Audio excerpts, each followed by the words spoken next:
Welcome to part 1.2 of our video series about the programming system test.con 6 Studio. In this complementary video, I will explain the main differences about edit and run mode. I will also introduce the terms class or block type. Furthermore, I will explain the meaning of instances of a block. On the screen you can see the programming IDE in edit mode. It is easily recognizable as you can see the coordinates and the grid on the worksheet. In edit mode, you always work with classes of blocks. The term class comes from the object-oriented programming in informatics. The class describes the construction plan of the objects. In this case, those are construction plans of blocks. In the video part 1.1, we have already created the macro myMacro. What you can see here is the block diagram of the macro block. This block diagram is the construction plan to generate such a block. Macro block is always implemented in another level of the program block or another macro block. The programming system creates an instance of an AND block, an OR block, signal lines, and a connection points according to the construction plan of the block myMacro. In a project tree, you can see the macro myMacro block. You can see the construction plan of this block. It is a little unlucky that the block myMacro is in the folder of the RT task.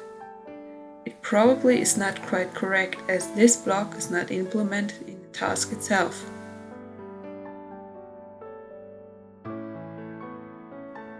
If I now go into the block of the real-time kernel, I can see that the min-max block and the macro block of the startup is implemented, but there is no myMacro.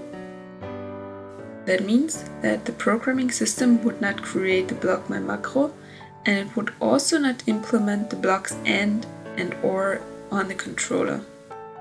I will now show you that when going from edit into run mode, new instances are created. When switching from edit into run mode, you see that the coordinates and the function block library vanishes.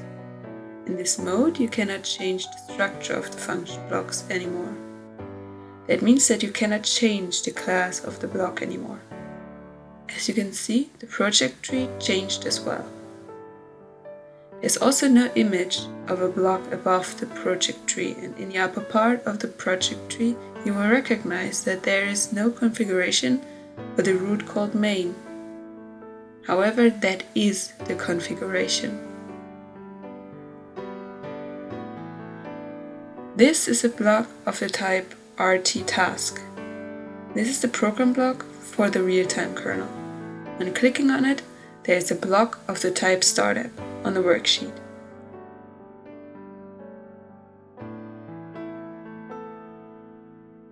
Inside that block you can find a macro block called setinfo. Those are the blocks that are existing. Although there is a construction plan of myMacro in edit mode, there is no such block in run mode.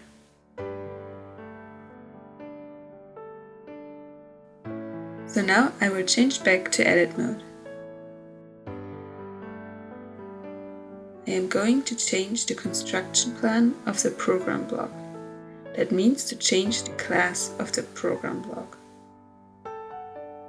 So at this place I will implement the macro block of the type myMacro.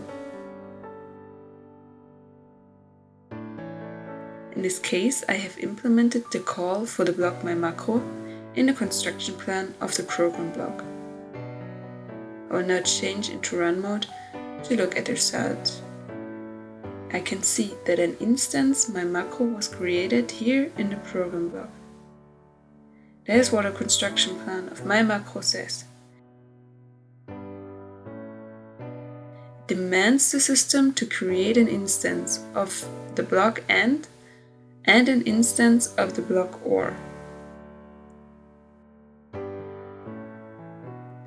I will now change back to edit mode. I'm creating one more call of the block type myMacro. you can see that nothing has changed in the project tree. However, there is still a block my macro. I have now implemented 2 calls of this type on the worksheet. I will change back into run mode. You can see that there are 2 of these blocks in this level. I will change back into edit mode.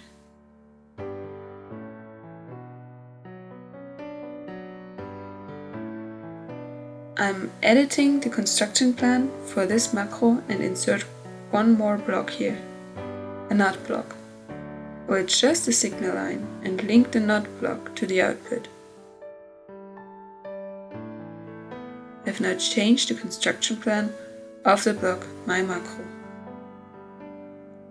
As I have already said, this construction plan only exists once, and I have made the change only once. I will switch to run mode and look at the 2 macro blocks. Here I can see that the NOT block has been created in both instances. Although I only implemented the NOT block into the construction plan once, 2 instances have been generated.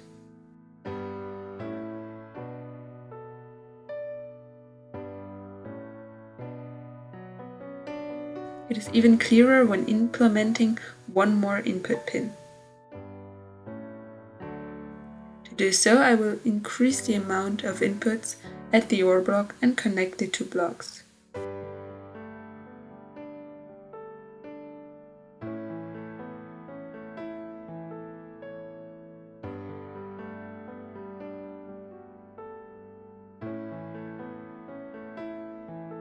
Now I will change to the program block. I can see here that each block has 4 inputs. The system now determines that this construction plan has to change the construction of the blocks on this level. In run mode, you can see that both elements have changed.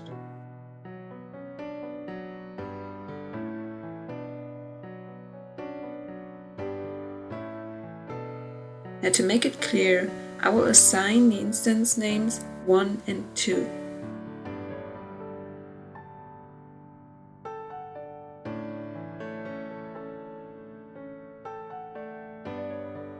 Up here you can see on which instance we are. You see that both instances got this additional input.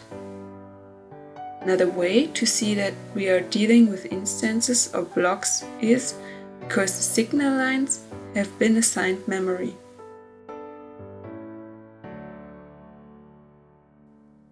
Here at instance 1, the signal line has been assigned memory M1.6. This description has historical background. It comes from the PLC world. It is how flags or binary files are called. Instance 2, on the other hand, has been assigned the memory M2.1. In the construction plan of the My Macro block, no memory call exists for such signal lines yet. In the construction plan, there is only the command after implementing a call. Please get memory from the programming system for this signal line. I really hope that I could illustrate the 2 modes, edit mode and run mode, and you can understand more detailed what classes and instances mean in test.con. Thank you for your attention, and I hope I will welcome you again in our next video.